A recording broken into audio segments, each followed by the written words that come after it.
But it's good that you're married, I guess. One more. Clinton Jaws. That's who I am. What are you doing? Just finished your... On 10-8 right now. I'm out driving around. That's gross. So it's a cop. He's 10-8 right now, and I'm like, what are you doing? Why are you 10-8? Don't be... You're going to get punished. Dispatch is going to punish you. They see that you're 10-8 driving around, right? You know what was sick? You know what was disgusting? And I know I've already said this before. But when I went to Langley,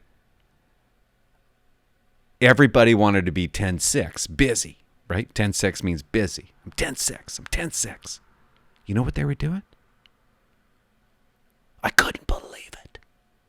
I would look on the computer, and they were putting themselves 10-6 getting gas. I couldn't believe it. I'm like, you're a wuss. Who are you? Why are you working with me? Idiot. Is this how we're going to play the game? You're just going to go through your shift being 10-7, 10-6, 10-63, 10-62. Who goes in the right mind? Dummy. Goes 10-6 getting gas. I can't take a call because I'm fueling. I'm putting fuel into my Crown Vic. Dumb. But good for you for being 10-8. Figured I'd give you a call. You know what? He's 10-8. He's just driving around. Just feeling it. Take it in. Yeah, I'll have to apologize because I haven't prepared for this. I don't know what I'm going to say. Well, that's a lie. I don't know what I'm going to ask. Yeah, you I do. wanted to call because I just checked your YouTube page there. No new uploads. No new uploads. Kind of made me a little bit sad.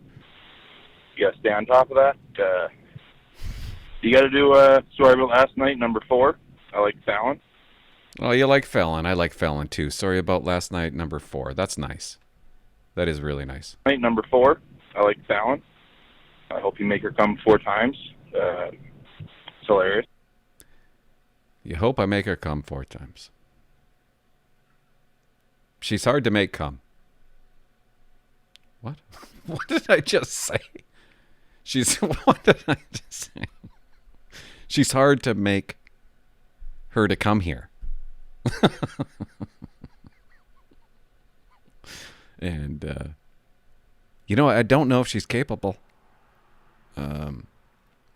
We did 3, right? Yeah. So if she comes again, it'll be number 4. I hope she does. Because I got along with her. I like her. And I can't believe what I just said. Here's my question. What? Can you tell us more stories? No. From when you were in field training? You want more stories when I was in field training? Oh, dude, my memory. I'm on field training right now. I'm a new member. I called you about the midterm there. So if anyone wants to go back and hear my depot voice, tell us another story from when you were. So this guy was with a group of 2 or 3 more people, cadets, and I loved the call. And they called me up from depot. I think they were drunk one night. This guy actually might be 19. He might have been 19 when he was at depot. He'd be 20 now. You imagine? I don't know if I got that right, but he called me when he said, this is unbelievable, guys. You guys call me before you're a cop. You call me during depot. And then you call me while you're a cop. And I didn't think you would still watch me after depot. But I like that. I love that. Voice. Tell us another story from when you were a new member. I don't got anything funny. I don't got anything funny. I don't really care, but get it on the video. I want to say, hey, Chappie, he knows who he is. He's out and he's another fine member of the force, probably for a jog right now. Hey, Chappie! Chappie, are you jogging up a storm right now? Chappie? He's a fine member of the force with the name Chappie? Okay. Hi, Chappie. That's all I got to say, Clint. Throw it on your next video. Okay. I don't care. I'd rather not say my name or not post anything like that, but have a good one. Thanks for taking the call. Bye. It's nice that you don't care. It's nice that you have the guts to be a cop and call this show. Stop being pussies and not calling the show, cops, okay? I just delivered a... No, I can't say that.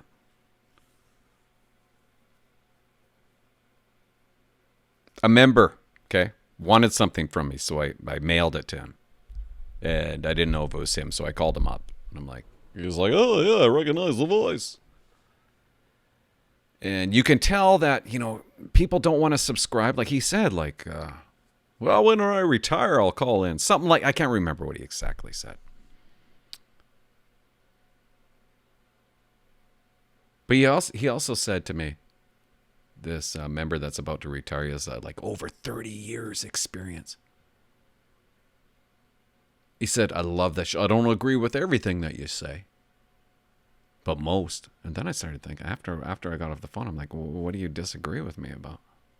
How can you disagree with me? What was your question? Any funny stories when you were in field training? No, I don't. I don't have any. I don't have any. I couldn't find my voice in field training.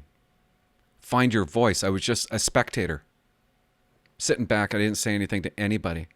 And I remember one night, this is not funny, but when I was coming out of my shell, guys, come out of your shell. Like this kid sounds like he's already out of his shell.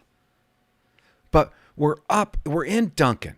We're by, I don't know, Chesterfield Street, whatever, Mary Street, whatever it was. Harold Street, looking for Harold.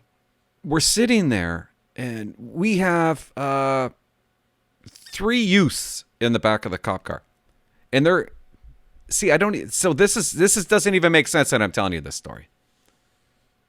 But it's the reaction of the other police officers, the reaction of the other officers on my watch, where I started finally figuring things out. I started finally finding my voice.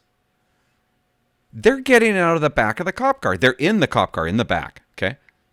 But I see them, and I don't know how they opened the door to this day, but I see them, all 3 of them are getting out. And I said, hello, did we say that you can get out of that cop car?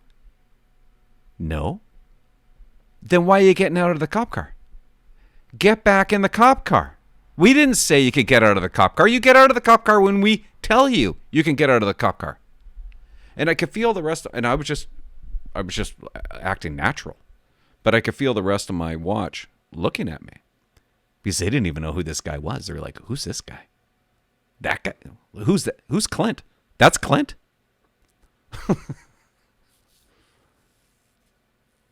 And then one of my members of the watch comes up to me and goes, we told them they can get out of the cop car. So I opened up the door and I said, now you can get out of the cop car. So it went all around the police station and all around my watch. I didn't know. And then my trainer came up to me because she wasn't working that night. She goes, I heard that was pretty damn good what you did. And I'm like, what are you talking about? You told them to get back in the cop car. You're taking control. I really wasn't taking control. I was finding my voice. So find your voice.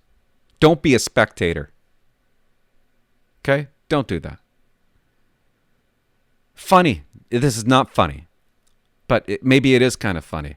When I first became a cop, I smoked up a storm.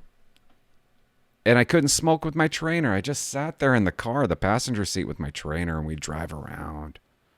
And I'd be dying of a cigarette. And we go to like 3 restaurants in a day. And every time we'd go to a restaurant, I'd run in the bathroom and light up a cigarette, and I'd finish that cigarette. Inside, I look back, inside the restaurant. I'd hork the cigarette down.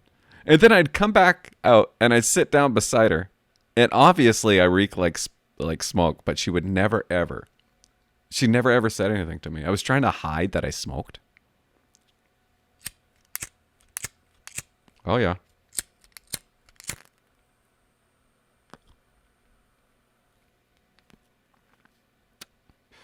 I remember my first arrest, but I was shaky as hell. I was so nervous. We go to the apartment. It's a domestic in progress, and we open up the door in the apartment. And this guy, his last name is Shook. Never forget it. Jumps out the window. 2 stories.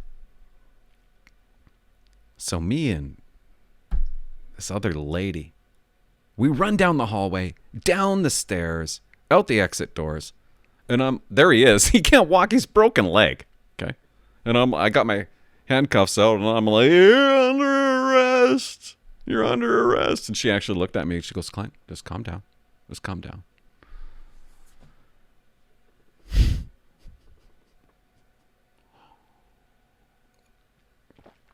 Another time, not funny, but I was without my trainer. My trainer called in sick, and I was 3 weeks in, and they threw me the keys. They said, "Get out there and take some calls." And a call came in. So I flick on the lights and sirens. No. I flick on the lights, okay? I can't find the siren. I don't know where the siren is. And because I was taught, I was trained, I can't go through the red light without lights and sirens. So I've just got lights. And I show up to the intersection, and I just stop. And I wait for the light to go green because I can't find where the siren is. And everybody's looking at me in the intersection. Is he going to go? What's he going to do? And I wanted to be perfect. I wanted to be right. Like, I can't go through the intersection without lights and sirens. So that was embarrassing. I'll never forget that. I just sat there like this. Just turn green. Just turn green. Dumb. Was that all the calls?